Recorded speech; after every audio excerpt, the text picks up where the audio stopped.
everyone. We're back this week for another City Council recap. How are you doing today, Matt? Doing okay. We had a long meeting yesterday. It was a lot of emotions, a lot of frustrated people. So it was a long day, but we got through it. On that note, let's jump right into the recap. I know there was one really big item that took up most of the meeting, which was the vaccine mandate. Could you tell us a little more about that discussion and what you ultimately voted on?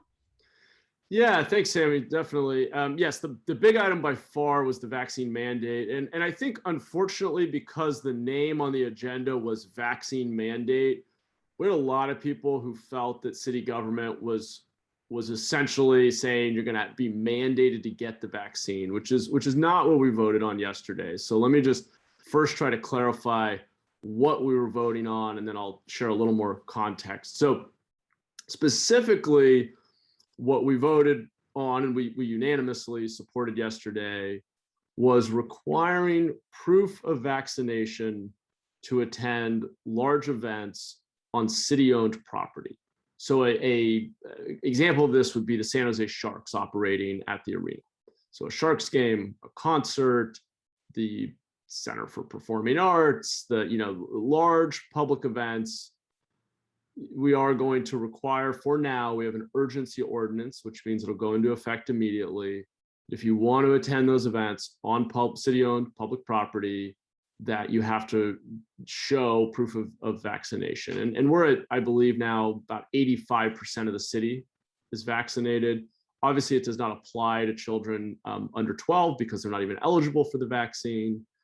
There may be some restrictions on them, but my understanding, it hasn't, I think the city staff is going to figure out a few of those implementation details. So, I don't take the decision lightly. I certainly believe in personal responsibility and personal choice. At the same time, a pandemic is a pretty extraordinary circumstance. We are seeing that this Delta variant is highly infectious, about 2.5 times more infectious than the original variant that we're all familiar with. Our case numbers have been increasing steadily. Hospitalizations, deaths have come back up a bit. We're down to, I believe the number was 56 ICU beds left countywide. And so as we see those numbers decline, that's pretty scary. If we continue to have Delta-driven outbreaks, we could be out of ICU beds relatively soon in the coming weeks. And that is when things get really scary, because then quality of care for anyone who needs an ICU bed for any reason is likely to be diminished. And so that's again, what we're really concerned about. So we did hear from many residents, probably about 200 public speakers who were opposed to the mandate.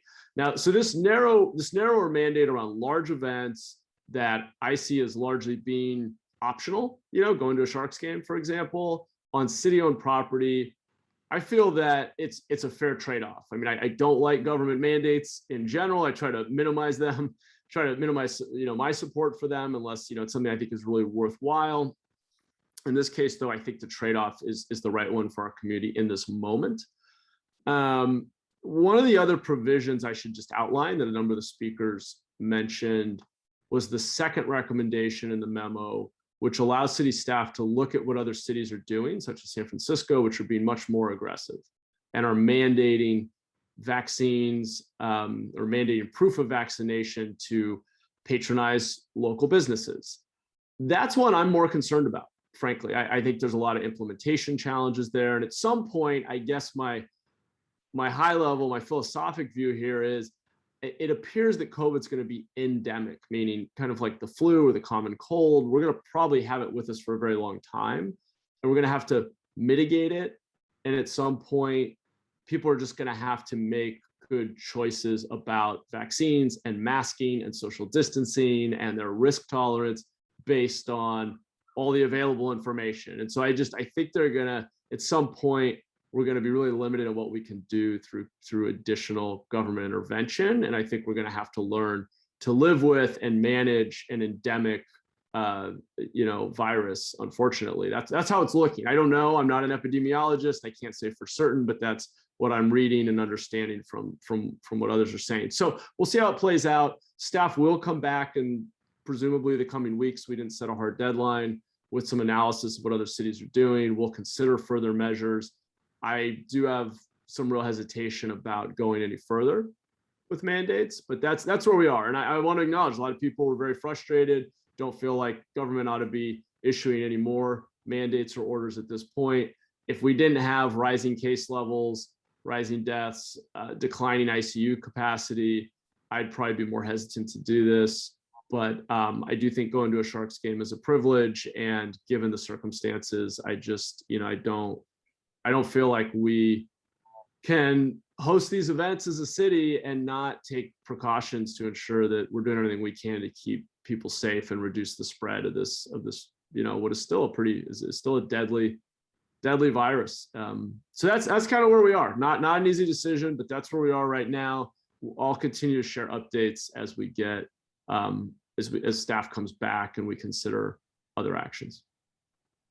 Thank you for clarifying on that. Certainly an important issue to talk about. Yeah. But next we can rapid fire through a few items. Was there anything else on the agenda that you want to highlight really fast? Yeah, so and we put I think we put one or two of these in the preview that we did, but yeah, so the city has officially adopted Juneteenth as a holiday, which conforms with what the federal government just did and was something that had been in conversation for a long time. And that's obviously a great moment for us to celebrate freedom. That should be a holiday for all of us to acknowledge our past and all of the substantial progress we've made as a country to realize the values that are enshrined in the Declaration of Independence and our Constitution, our founding documents. So that was, I thought, exciting. We had a number of land use issues. I'll just highlight.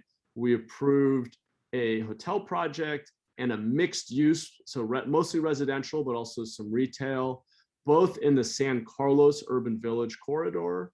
So those are really exciting. I think we need a lot more of those. This is, every time one of these projects comes forward, we go through it in detail and we talk a lot about it and we're all excited about it. But the reality is it's great. We need to be seeing hundreds of those projects to really address the housing shortage we face and the jobs deficit that our city has had for decades that has a huge impact on our fiscal sustainability as a city. So it's great to see projects moving forward, getting approved within designated urban villages, which are transit rich, have existing commercial real estate and public space, and really have the infrastructure in place to have more density.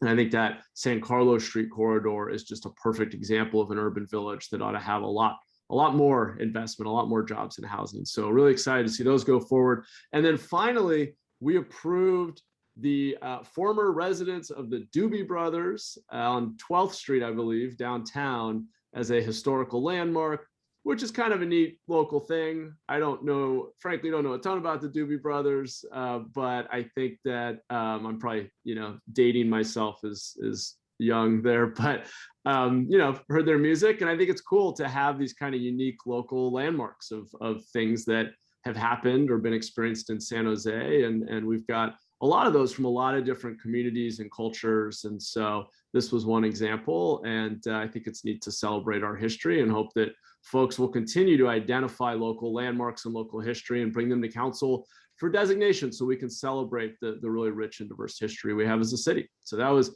the final item of the night. I think we got out of there around 10:30 or so after a very long and emotional meeting. But I just want to close by thanking everyone for coming out and voicing their opinion. While I think I ultimately did not vote the way that most of the speakers wanted, hopefully I've explained why, and I just appreciate them exercising their freedom of speech and telling us what they think. I think that's a really important part of the process, and I certainly listened carefully to each of the speakers and encourage them to keep coming out and telling us what they think and why.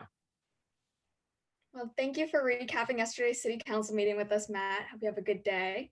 And yeah, you too, Sammy. Yeah, I appreciate you putting together these videos every week. I think it's a great way to help our community understand what we're doing at City Council every Tuesday. And then obviously we work the other 6 days of the week on constituent services and studying policy and working with city staff to solve problems in the neighborhoods. But obviously the Tuesday meetings are important. I appreciate you helping to recap them for the community. And that's pretty much it, everyone. Thank you for watching. Awesome. Bye. Thanks. Bye, guys.